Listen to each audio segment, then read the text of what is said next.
Chapèze, lavoir. Circuler, y avoir. Le village de Chapèze se compose de plusieurs hameaux, rayonnant autour du bourg, dont le hameau, oui j'ai déjà dit le hameau, de Lanchard, qui est situé à 2 kilomètres et qui abrite les ruines d'un prieuré monial. Autrement dit, les hommes étaient interdits. Face à vous, vous pouvez voir le lavoir du bourg qui est alimenté par un petit cours d'eau. Tous les anciens du village ont espéré qu'un jour il soit alimenté par du vin.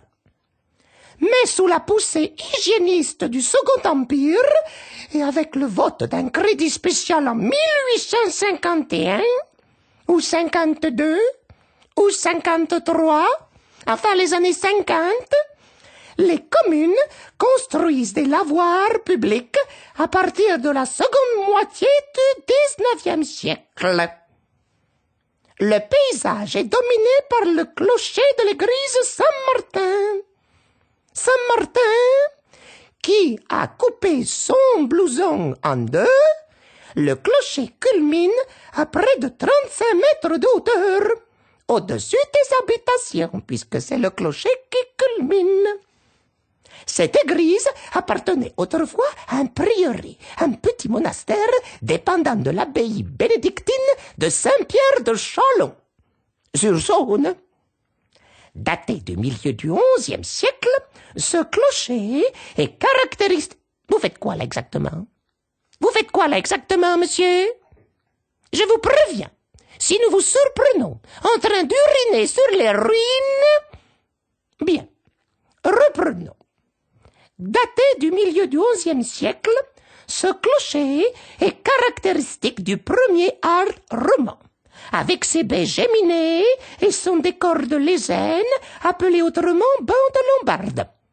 Donc les bandes lombardes, qui scandent l'élévation par des pilastres, ces faibles saillies sur le mur. Le sommet est toujours surmonté d'un coq, qui est daté de 1746.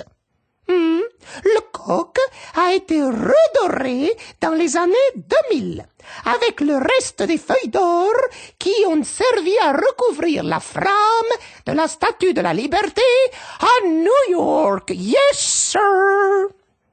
Ces feuilles d'or, racontons, sont... Vous faites quoi là exactement? Vous faites quoi là exactement? Je vous préviens. Si je vous surprends entre... Comment? Bien sûr qu'elles sont épaisses, 3 fois plus épaisses, c'est ce que je viens de dire, que celles utilisées habituellement. Les feuilles d'or ont été fabriquées spécialement pour permettre de limiter les conséquences des pollutions atmosphériques, marines et humaines, chewing-gum crachant en tout genre. De nombreuses églises possèdent un cocorico sur leur clocher depuis le Moyen-Âge.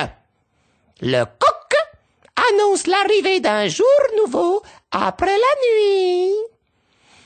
Au repas ce midi, coq au vin de Bourgogne. N'oubliez pas le guide. C'est fini.